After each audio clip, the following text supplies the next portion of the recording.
Hoy vamos a continuar estudiando el libro de Mateo en el capítulo 24. Es la continuación de lo que ha sido las señales antes del fin. Este capítulo 24, el escritor nos lo da a conocer todo lo que pasó antes de que nuestro Señor Jesucristo fuera a la cruz del Calvario. Eran aproximadamente 48 horas antes de que el Señor fuera a la cruz por nuestros pecados. Y es muy interesante cómo el Señor nos da ciertas advertencias. No lo hace para que nosotros tengamos temor, sino para que podamos agarrar ánimo de todo lo que Él está anticipando que va a acontecer.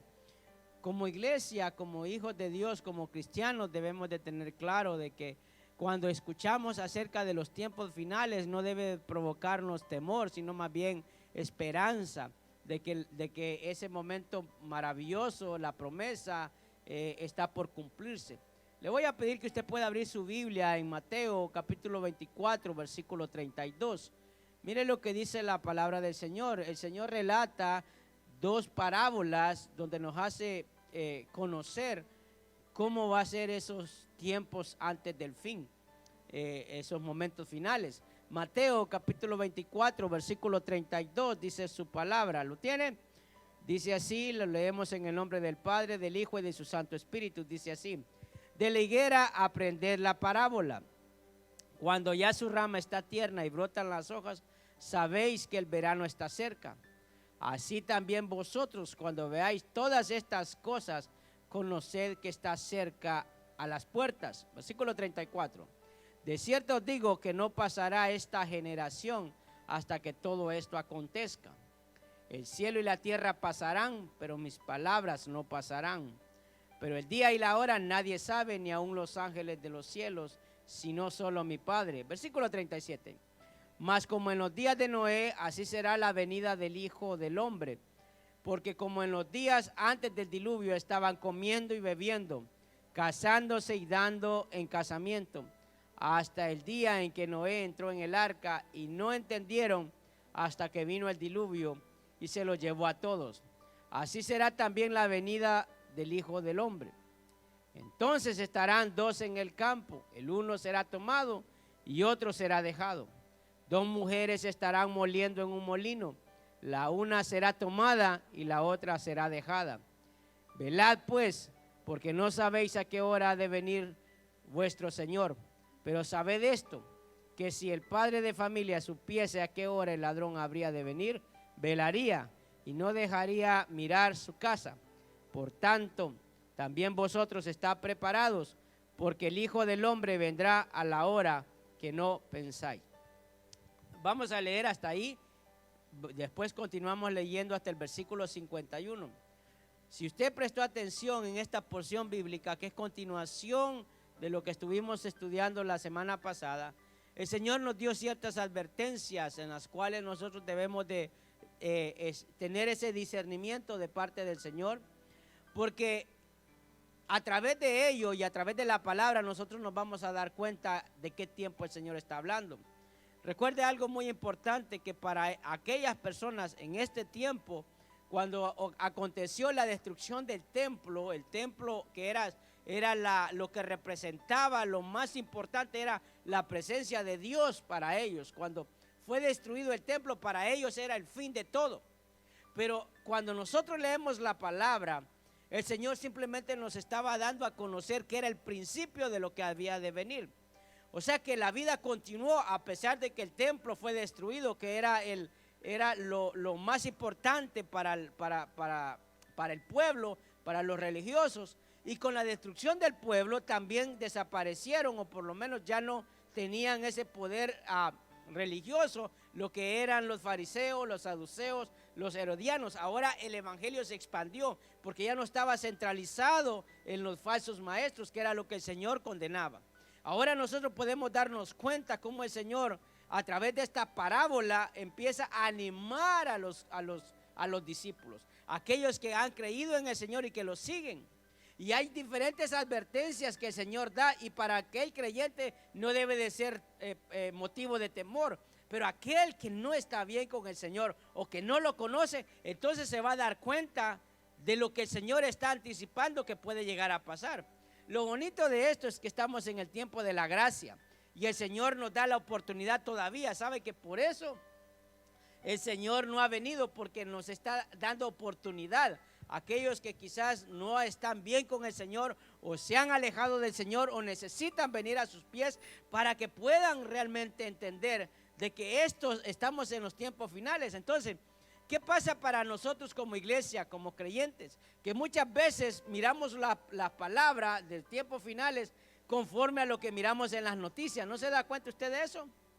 Que no entendemos que lo que debemos de hacer es discernir las cosas. Pero nosotros decimos, hay guerra, dice, ya es el tiempo del fin. El Señor dice que iban a ser principio de dolores. No quiere decir que es el fin. Es más, cuando nosotros pensamos que el Señor va a venir, no va a venir, porque así dice, Él va a venir cuando menos penséis. O sea, cuando nosotros pensamos que va a venir, el Señor todavía no va a venir. El Señor va a venir cuando menos nosotros lo esperemos. Cuando estemos, hermanos, confiados en Él o simplemente incrédulos también que esta promesa se puede llevar a cabo. Entonces el Señor daba detalles específicos de ese momento. Recuerde algo, que ese es el motivo por el cual usted vino a Cristo. Todos estamos aquí porque tenemos la fe, la confianza, la esperanza que el Señor va a venir por segunda vez. Amén, hermano. Y que esa promesa se va a cumplir cuando el Señor venga en ese momento por su iglesia. Ese es lo único que nos debe de mantener a nosotros en pie y lo que nos da fuerzas. Por lo demás, las cosas van a pasar, son temporales. Entonces el Señor claramente nos está dando estas palabras de advertencia para no provocar temor. Porque la gente, hermano, y yo siempre traigo esto a mi mente hace 2 años o año y medio. Cuando vino la pandemia, lo que provocó en el creyente fue temor. Sin entender que estas cosas solo es el principio. Hermano, dice la palabra que para nosotros el morir es vivir. Si estamos bien con Cristo, no importa las cosas que pasen, es ganancia, amén. Pero hay algo que nos retiene aquí en la tierra, ¿verdad? ¿No se ha dado cuenta? Nos llenamos de temor, de duda y lo primero que queremos es utilizar todo medio para buscar nuestra protección personal. Y el Señor no le dijo eso a los discípulos. Cuando les dijo a ellos, huyan, porque Él sabía de que tenía que haber gente que llevara este evangelio a aquellos que no lo conocían. Y aún ellos se resistieron a dejar las cosas, porque si usted se recuerda lo que estudiamos la semana anterior, cuando el Señor les advirtió la destrucción del templo en el año 70 por los romanos, Él les dijo, no regresen, váyanse. Pero ellos no querían, hermano, que ese templo cayera piedra sobre piedra, como el Señor lo advirtió. Porque nosotros, los seres humanos, tenemos una bonita tendencia, pero no agradable delante del Señor. Que es que queremos, hermano, las cosas. No nos queremos separar de nada. Porque decimos, es lo que me ha costado, ha sido mi esfuerzo. Y no nos damos cuenta que el Señor no nos está diciendo que esas cosas nos retengan, sino que más bien podamos despojarnos de ella con libertad porque hay algo mejor. La primera vez que el Señor vino, recuerde esto muy claro, porque acá vamos a ver un enfoque totalmente diferente. Él vino como siervo, como ese sacrificio perfecto para cumplirse, para cumplir la profecía. Así vino el Señor. Y entonces nosotros tenemos el concepto de que como Jesús fue a la cruz del Calvario, fue humillado, fue maltratado, entonces menospreciamos eso, no le damos el valor que merece. Pero cuando el Señor venga por segunda vez, y vamos a ver acá un poco más profundo esto, Él va a venir como juez. Diga conmigo juez. Fuerte, diga juez. No va a venir como siervo donde va a venir a ser humillado, maltratado, golpeado. No, va a venir como juez. Y mire que lo bonito de esto que es un juez justo, no lo va a poder corromper, no va a sentir aquella compasión porque el Señor todavía ha dado la oportunidad de que podamos cambiar por compasión a nosotros. Él, en su palabra, en todo este libro de Mateo, lo que podíamos ver es que el Señor sentía compasión por los enfermos, compasión por el perdido, aún, hermano, compasión por aquellos que habían sido mal enseñados y se aferraban a eso. pero el Señor por eso vino a mostrar la luz. Entonces, el Señor nos muestra a través de este pasaje ciertas recomendaciones para los creyentes que debemos de tomar en cuenta. Y una de ellas es hacer la palabra de Dios prioridad. Diga conmigo prioridad. Porque es la autoridad del Señor para nuestra vida. Prioridad es que es algo por encima de todo. Y aquí cada uno de los que estamos debemos darnos cuenta acerca de qué tan importante es la palabra en nuestras vidas. Porque en Mateo 24:32 dice, aprended de la higuera, en esa parábola. Cuando ya su rama está tierna y brotan las hojas, sabéis que el verano está cerca. ¿Qué nos está diciendo la palabra? Mire que aquí, usted y yo que debemos de tener un buen discernimiento de la palabra. Si usted tiene la palabra, va a entender lo que Dios le está diciendo. La gente que no conocía o no le interesaba al Señor, el Señor decía las parábolas y no entendía. Pero usted y yo que estamos aquí, que escudriñamos la Escritura, entendemos de que está haciendo semejanza de estos tiempos que estamos viviendo. Estos tiempos que estamos viviendo está diciendo, está cerca. Por eso dice que aprendamos de la higuera. Mire, por ejemplo, ¿qué hacen? Bueno, acá uno ahora agarra el teléfono y dice, va a llover, va a estar frío, ¿verdad? Pero hace mucho tiempo atrás, ¿qué hacía uno? Parece que va a llover, miraba nublado, dice, hoy va a llover. Uno al tanteo, ¿verdad que sí? Allá andaba cargando su paraguas usted.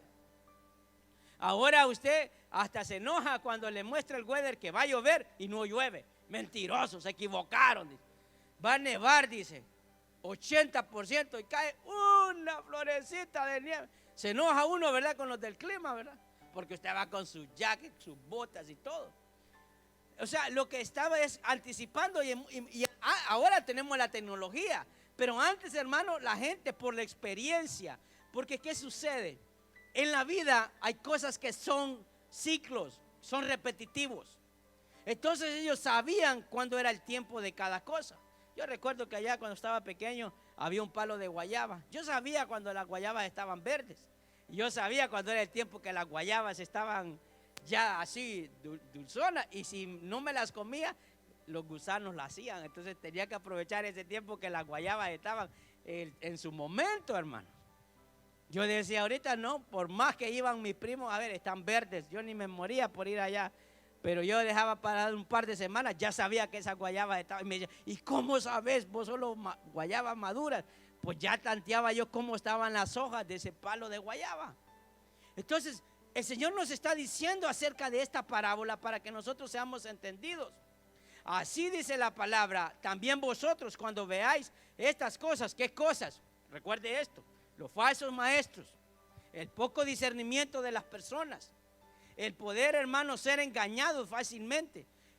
El Señor nos está diciendo todas estas cosas. ¿Y acaso no son las que estamos viendo ahora en estos tiempos? Tanta gente falsa. ¿No estamos viendo ahora un evangelio demasiado light? Donde el Señor no es el centro de las cosas, sino que son otras.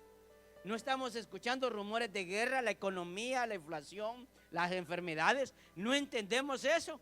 Pero ¿quién nos dice a nosotros que es el tiempo final? Las noticias. Y usted y yo debemos de entender que es la palabra, que no nos dice que es el final, pero es el principio. Amén.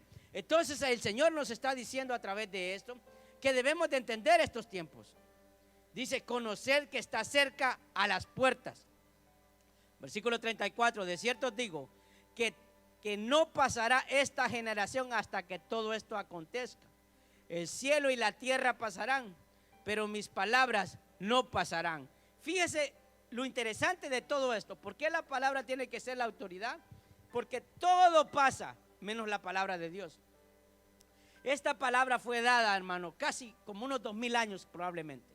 Hace mucho tiempo. Y sigue estando vigente para nosotros el día de hoy.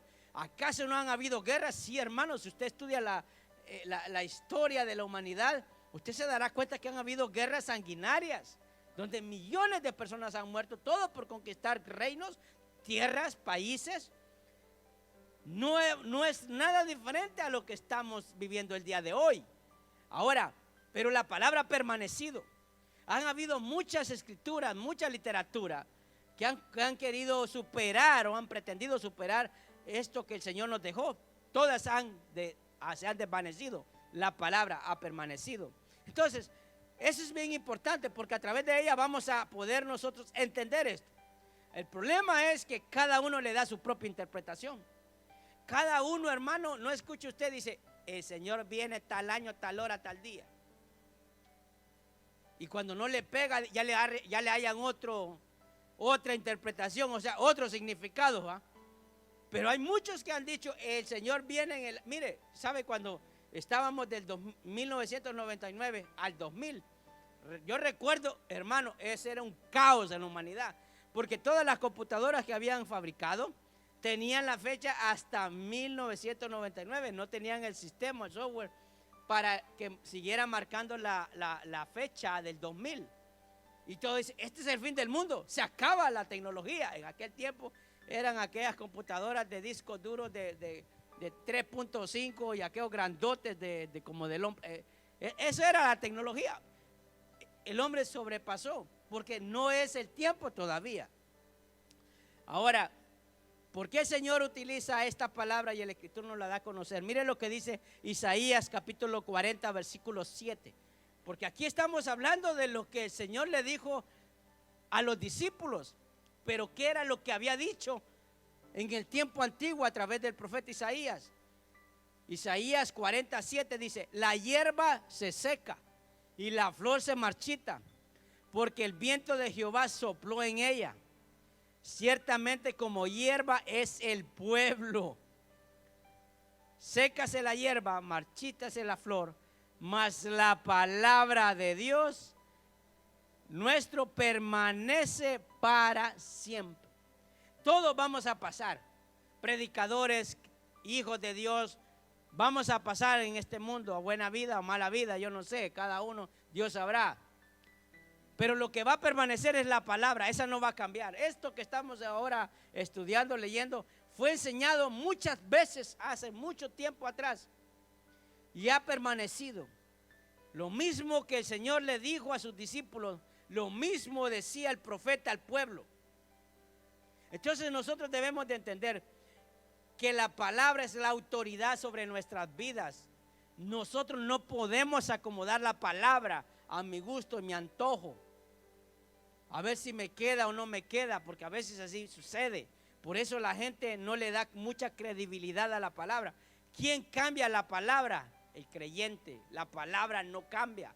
Nosotros somos los que la acomodamos a lo que queremos. Entonces le restamos autoridad y eso es perjudicial para nuestra vida y para que realmente entendamos estos tiempos que estamos viviendo. La palabra de Dios es perfecta, no cambia. Mire, todo lo que nosotros estudiamos aquí, usted se da cuenta de que no era algo nuevo, era algo que ya se había dicho en el tiempo antiguo. Y nosotros lo escuchamos hoy, quizás lo escuchamos hace 2 años y seguimos teniendo las mismas situaciones porque no hacemos de esa palabra una vida, no la hacemos vivencia para nosotros. Recuerde algo que por eso en Romanos 17 dice que la fe viene por el oír. ¿El qué? La palabra de Dios. ¿Qué es lo que lo va a hacer a usted, a mí, tener fe en el Señor? Es la palabra de Dios. O sea, si usted está aquí y realmente quiere conocer al Señor o tener fe, es a través de la Escritura, es oír lo que dice la Biblia. Porque estarle sobando allá dicen en Honduras, sobándole el lomo, hermano, eso no le va a servir mucho. Estamos ahí sobándole, ¿verdad? Eso no le va a ayudar. Lo que lo va a hacer realmente entender es escuchar la Escritura. Pero para eso necesita tener un corazón abierto. Porque recuerde que la palabra viene a ser esa semilla. Y su corazón tiene que ser una buena tierra para que esa palabra pueda dar fruto. Amén. Por eso viene a través del oír la palabra. Y es la voluntad de Dios. Eso es lo que debemos nosotros de entender, que la Escritura es la voluntad de Dios. Entonces debe de ser una prioridad y es la autoridad de un creyente. Ahora, si nosotros no le paramos bola a la palabra, entonces estamos perdidos, hermano. Si nosotros estamos viviendo a nuestra manera, ay sí, pero hay gente que trae la Biblia y no se sabe dónde están los libros. Amén. ¿Quiere hacer una prueba a ver cuánta Biblia sabe? Agarre el teléfono, agarra y hermano, y empieza a agarrar desde Génesis hasta Apocalipsis y se le perdió el libro. Bajó la barrita, mire, y dice, ¿dónde está? Dice, San César dice, ay no. ¿O a que sí? ¿A cuántos les pasa eso? No mire a nadie. A veces, hermano, eso es lo que nos sucede. Pero mira lo que nos confirma todo esto. En 2 Timoteo capítulo 3 versículo 16 dice la escritura, ¿lo tienen? Toda la escritura es inspirada, ¿por quién, hermano? Por Dios.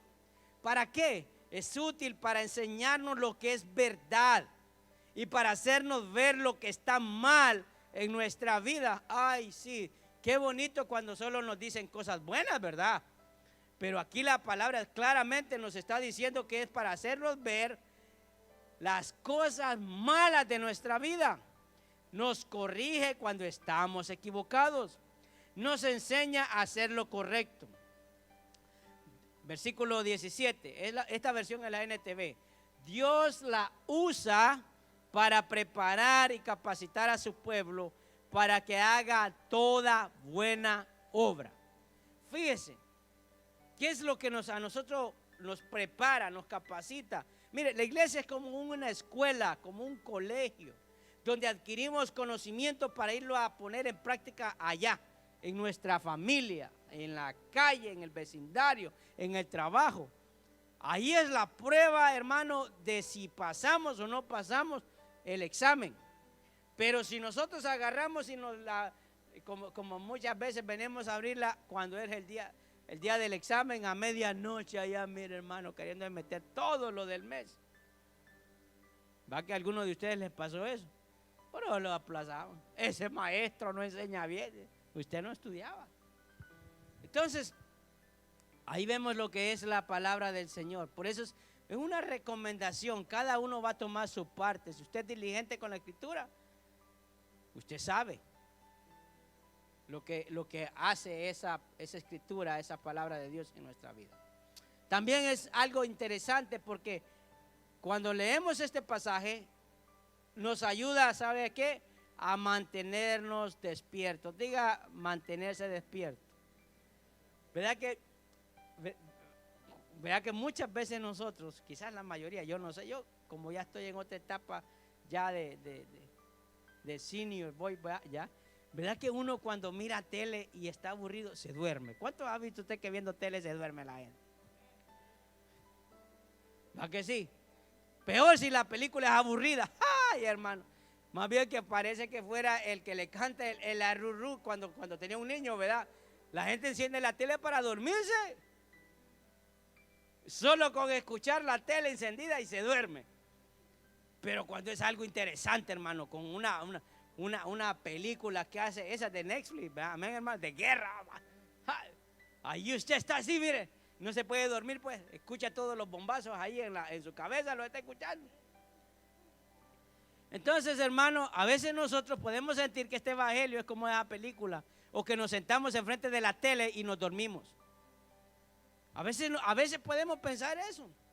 Miren lo que dice Mateo 24:36. Pero el día y la hora nadie sabe, ni aun los ángeles de los cielos, sino solo mi Padre. Versículo 37. Mas como en los días de Noé, así será la venida del Hijo del Hombre. Porque como en los días antes del diluvio estaban comiendo y bebiendo, casándose y dando en casamiento, hasta el día que Noé entró en el arca.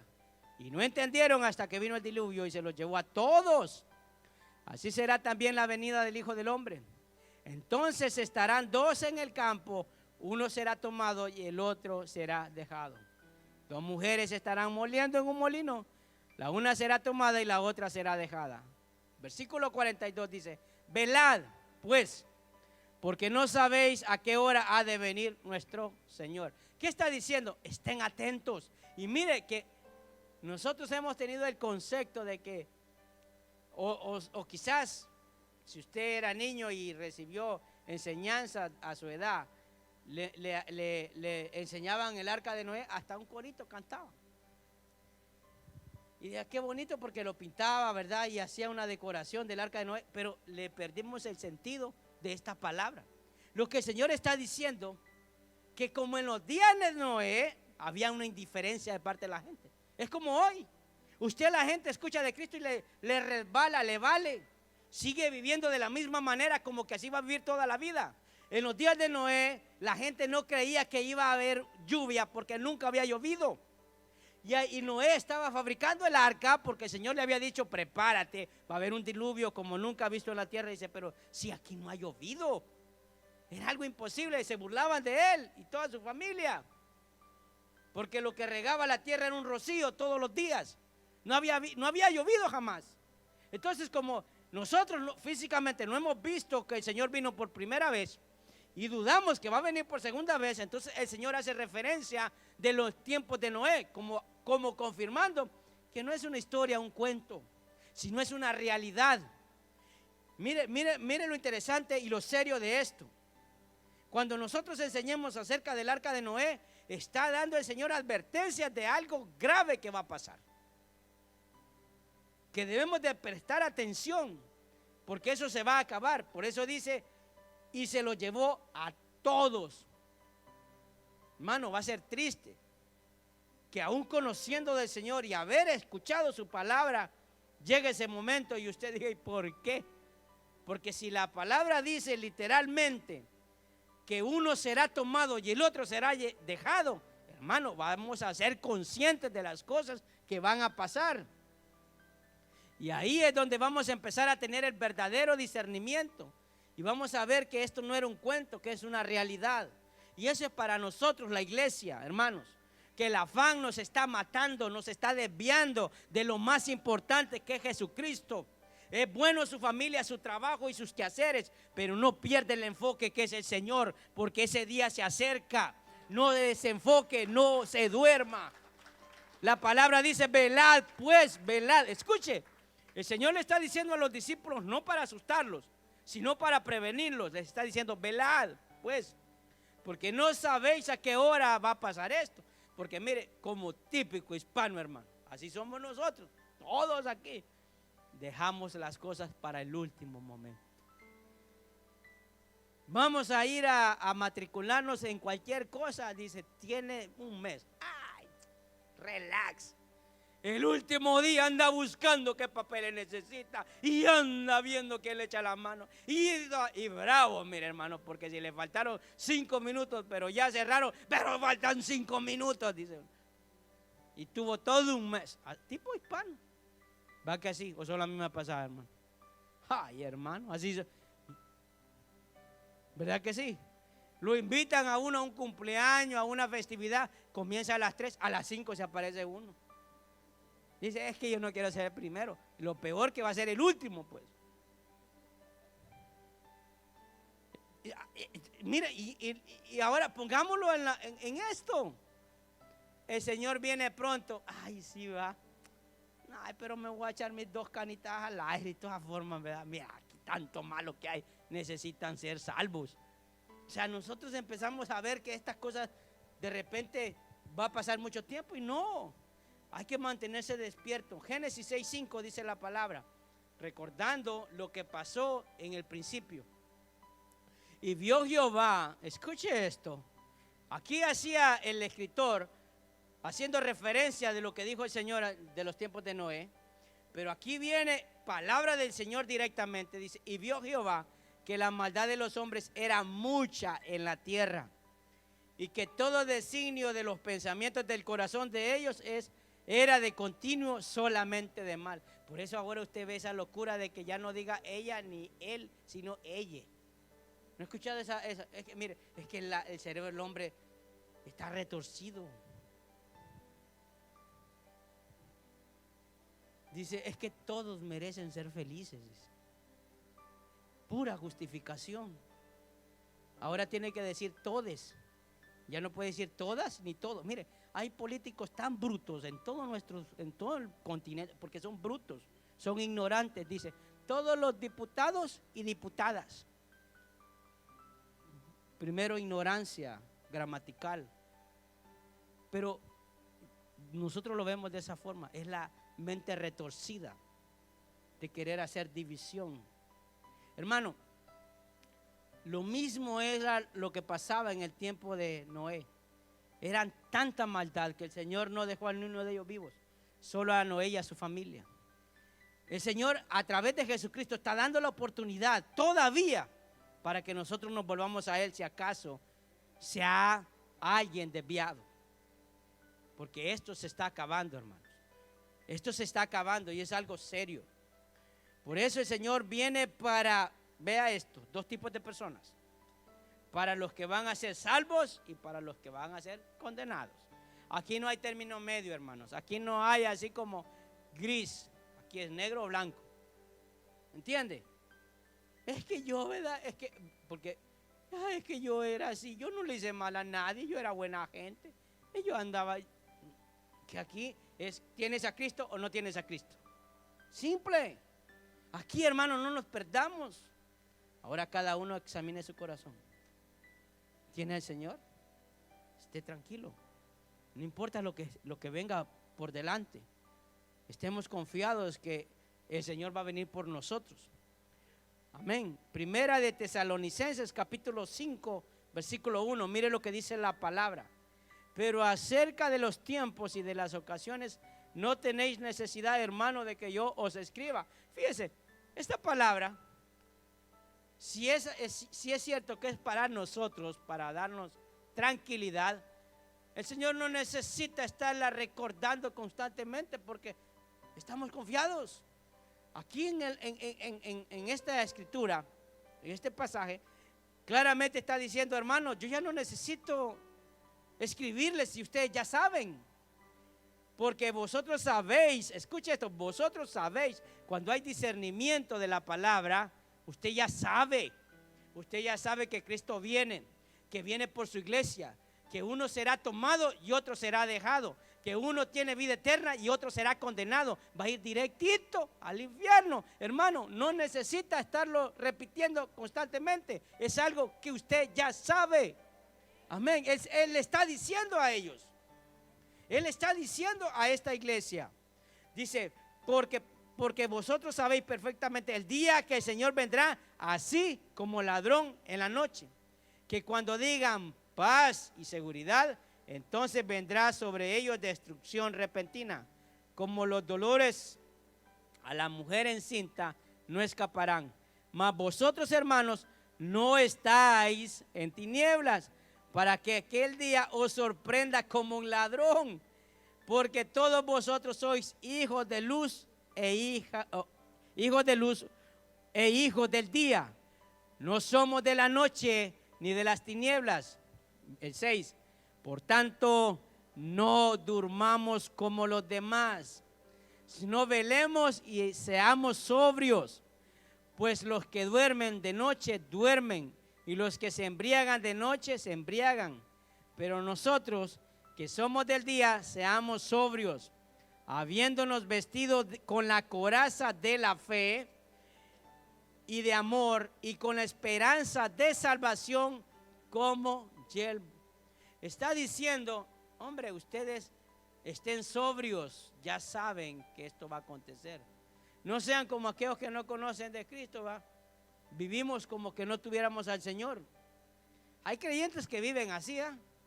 O sea, ya usted los mira y usted, si no lo conoce que es cristiano, usted dice que es un mundano. Pero es cristiano. Yo no sé de qué creyente es. Pero si uno dice, bueno, es cristiano porque dice que va a la iglesia, pero ¿qué dirían de nosotros si nos mirara a alguien que no nos conoce? Estamos en un lugar desconocido. ¿Cuál sería nuestro comportamiento, nuestra actitud, lo que hablamos? O sea, ¿realmente cree usted que seríamos del día, como dice la palabra? ¿Seríamos hijos de luz? Si a uno a veces, hermano, gente que es cristiana, y Dios guarde, digo, mejor digo yo, Dios mío, que no diga que es cristiano porque avergüenza a Jesucristo. Mejor que no diga. Mejor que diga que va a la iglesia, pero no a esta, a otra. Porque avergonzamos al Señor. Pero qué bonito cuando alguien le dice, por su comportamiento, le dice, ¿usted es cristiano? Y usted dice, sí. Ah, es que usted tiene algo diferente. Hijo de luz. Hijo de luz. Pero si a usted nadie le ha preguntado, porque siempre hay algún curioso que quiere saber, quizás para tomar un buen ejemplo, pero si a usted nadie le ha preguntado, Preocúpese. Preocúpese porque no resplandece la luz de Cristo en nuestra vida. Amén, hermanos. ¿Me regala 5 minutos? Ay, ni modo, le toca. Ya para terminar, hermano, hay que prepararnos para ser fieles. Diga conmigo fieles. Fuerte, fuerte, por favor. Hay que ser fiel al Señor. Mateo 24:43, aquí nos quedan estos versículos y terminamos este capítulo. Dice, pero sabed esto, que si el padre de familia, aquí hay otra parábola, escuche esto, aquí el Señor habló 2 parábolas, la higuera y esta. Dice, pero sabed esto, que si el padre de familia supiese a qué hora el ladrón habría de venir, velaría y no dejaría mirar su casa. El Señor viene mañana. Ay, no, yo voy a venir a Cristo ahorita. Así es fácil, hermano. Así cualquiera, ¿verdad? O sea, se pone a cuenta, vive desordenadamente, pero como ya sabe que mañana viene, dice, ay, sí, ayuno y oro. No, pues no, así no es así. Dice, por tanto también vosotros estáis preparados, porque el Hijo del Hombre vendrá a la hora que no pensáis. ¿Quién es pues el siervo fiel y prudente, al cual puso su Señor sobre su casa para que le dé alimento a tiempo? Versículo 46. Bienaventurado aquel siervo el cual, cuando su Señor venga, le halle haciendo así. De cierto digo que sobre todos sus bienes le pondrá.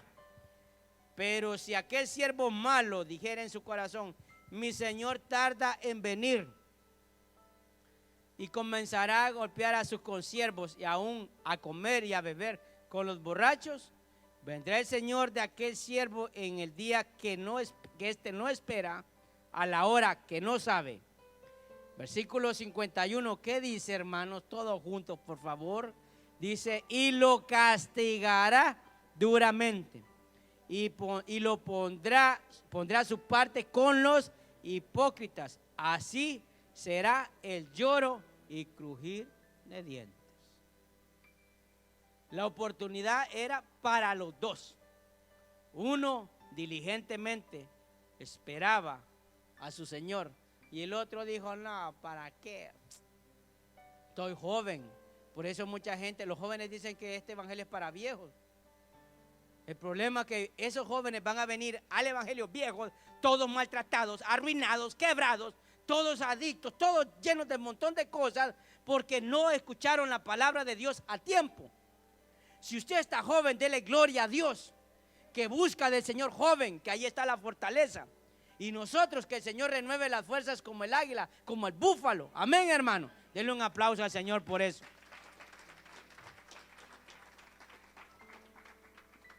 No hay que menospreciar a nadie, pero si está joven, aproveche esta linda oportunidad. Amén. Por eso hay que ser, hermanos, fieles al Señor y estar preparados y confiados. Confiados, ¿sabe cómo? Que el Mesías viene. Que me debo de rendir al Señor y que debo de obedecerlo a Él. Y la única forma de obedecerlo es discernir entre aquello falso que probablemente pueda llegar a mi vida. Amén. Por eso hay que estar listos. Porque Dios no quiere que nosotros, aquellos que conocen a Cristo, pues tenemos la bendición que el Señor nos va a guardar. Y su misma palabra en ese pasaje dice que lo va a poner sobre ¿qué? ¿Lo leyó lo que dice la palabra en el versículo 47? ¿Qué dice? De cierto os digo que sobre todos sus bienes, ¿qué dice? Le pondrá. ¿Sabe qué? En un lugar de privilegio que nunca jamás pudimos haber tenido aquí en la tierra. Contrario a aquel siervo malo, dice su palabra, que va a ser castigado. Y ahí será el lloro y crujir de dientes. Que Dios guarde a todos los que estamos aquí, que podamos entender que lo mejor es venir a Cristo. ¿Qué le parece si cierra sus ojos, por favor?